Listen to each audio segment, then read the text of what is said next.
Okay.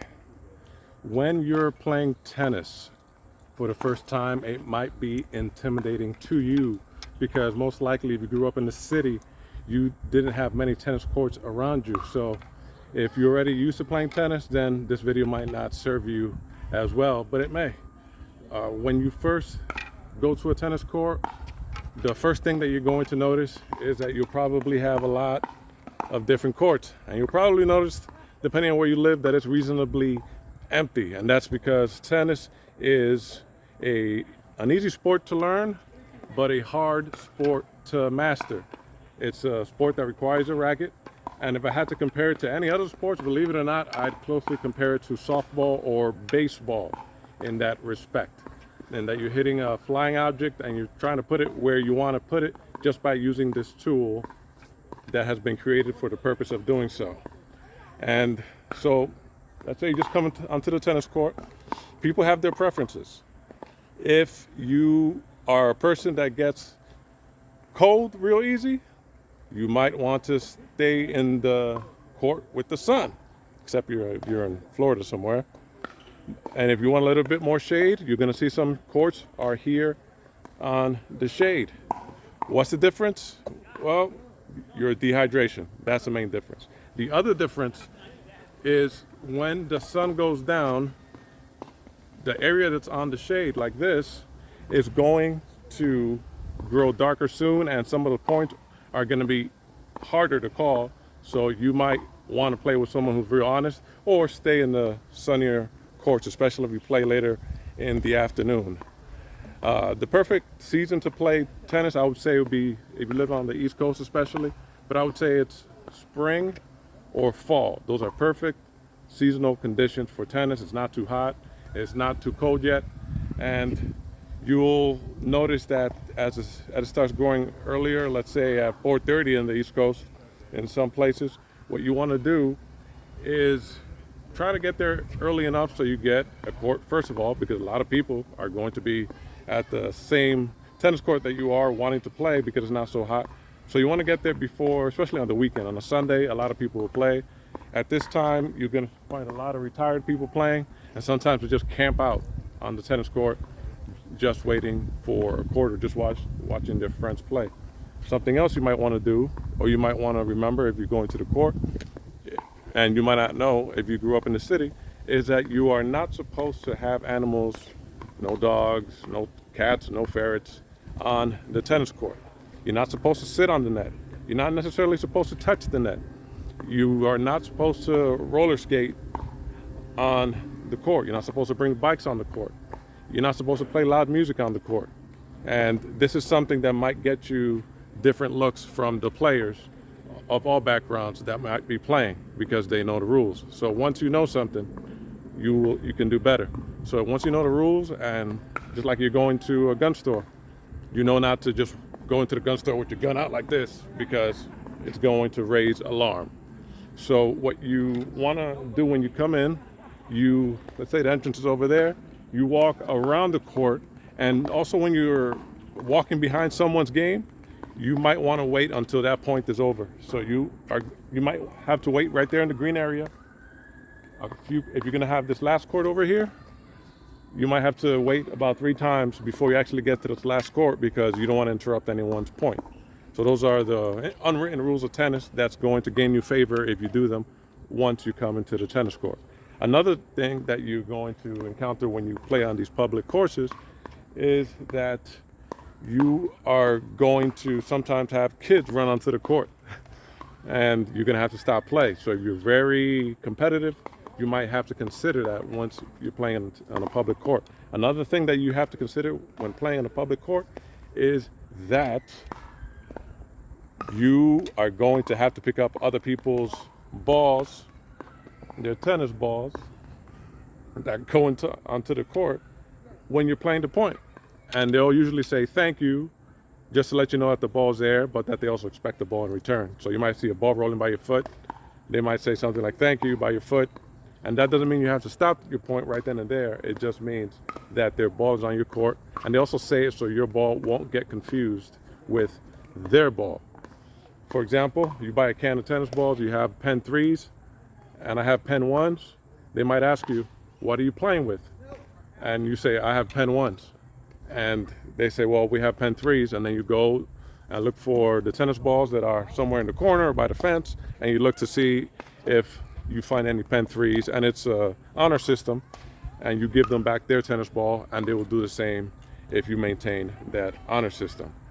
What you don't want to do is bring a whole mix of balls. Let's say you have a pen 1, a Wilson 2, and then a Dunlop 4 or 3, and I don't even know if they go that high. And now you don't know when your balls get mixed up with theirs or someone else's.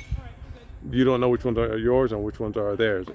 Usually people who come with a set of new tennis balls, they want to leave with those same new tennis balls, unless you're a professional player that likes to play with a new can every time you play tennis.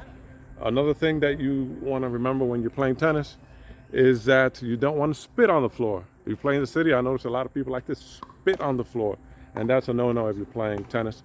It's not even acceptable on some public basketball courts, but people do it anyway. Just try to keep your spit inside your body as well as any other bodily fluid. Another thing, you're going to hear some screaming, but you're not going to hear a lot of loud music or anything like that. If you're by yourself, you might want to take some liberties. Yeah, listen to some music. Bring a little speaker that won't disturb anybody, but if there's no one there, why not do it? And sometimes you use it to practice.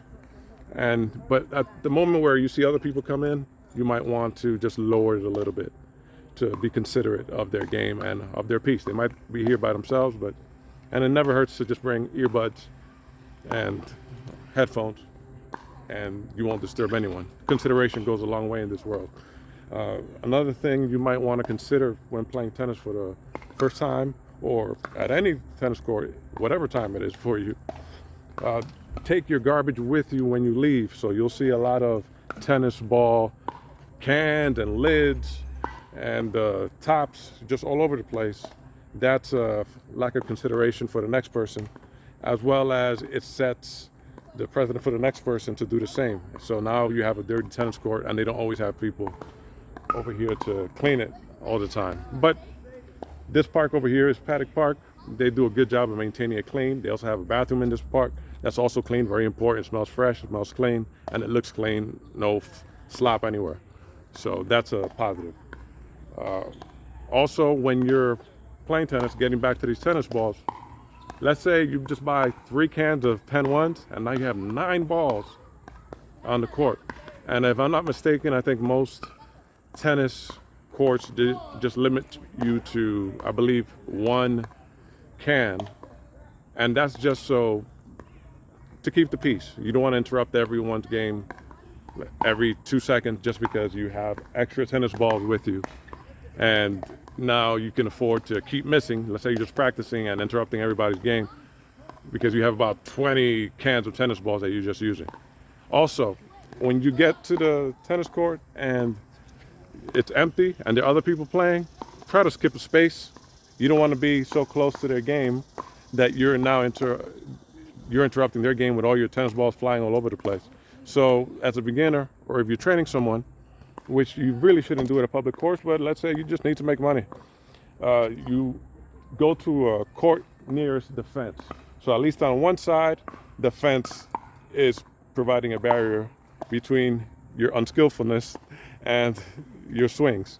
But if you keep hitting, if you choose a court in the middle and there are people playing to the sides of you, now you're interrupting everyone's court if you're playing on a court like this, and just avoid the drama that may cause. And many people won't say anything about you interrupting their game, but you'll see later on they'll start adding some rules. Hey, you need a permit to play here now, or you can't play here within these few hours. And even with all the unwritten rules that I've given you, you'll sometimes see coaches come to tennis courts like this because they know it's public and they don't have to pay, especially in the winter or fall seasons.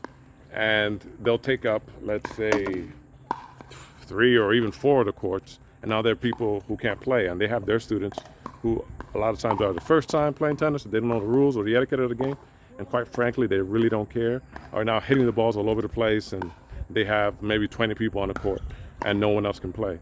And those are the sorts of situations that make tennis courts sometimes frustrating to go to if you don't know what's going to happen there. So you might be playing here on the court, and then all of a sudden a school comes and their coach will give them a brief. And I just try not to get in the way of the person that's playing, but they're students, and a lot of times they're not paying a lot of attention. They're not being considerate. What else can I say about playing tennis on a public court? Get used to doing something different. If your kid, your child is used to playing basketball or football, try to get them to do something else. If they're not used to playing tennis, what a great way to get them started by bringing them to the court. Now, your patience is going to become their patience. So if you're not patient with them, or you're looking at your phone, and every time they hit the ball someplace else, you're going, and you have to keep getting the balls. Well, one thing to teach them discipline is to make them go get the balls that you're hitting. But another way of providing that discipline they need is encouraging them a little bit and directing them by showing them the different sets, and how to keep score, how to position your hands, how to position your wrists, your elbow, to keep them interested. And also, if you're on the court by yourself, try to go and you're training someone, try to go at a time when you know no one's going to be there. So that's going to be either real early in the morning or real late in the day, but most likely real early in the morning, or on a hot day like this when no one's on the court. And if you're teaching tennis, it's a career that's very forwarding, that you can go to other countries and you can stay there as a tennis pro, just teaching what you know.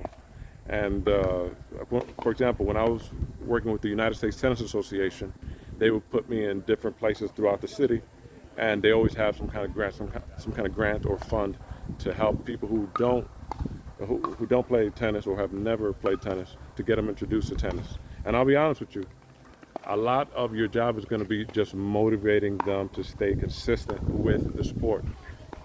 Myself, I started playing tennis when I was 12, and I was very discouraged from it. And it wasn't until I became older and I started seeing the parallels between a game like baseball and a game like tennis that then I started to enjoy it more. And once you start winning, you start enjoying it more. It's what they call a lifetime sport. But guess what? Tennis, I believe right now, it's on the way down. And people are looking at the more exciting sports like basketball. And tennis is also being replaced by another lifetime sports. As you see at the other side of the fence, it's a big crowd over there. There must be about 15 people playing pickleball.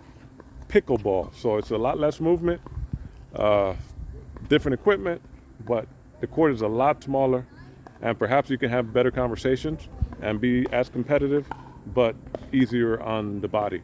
So pickleball is becoming very popular here in this part of the country, and I assume it's pretty soon going to be probably a more popular sport than tennis.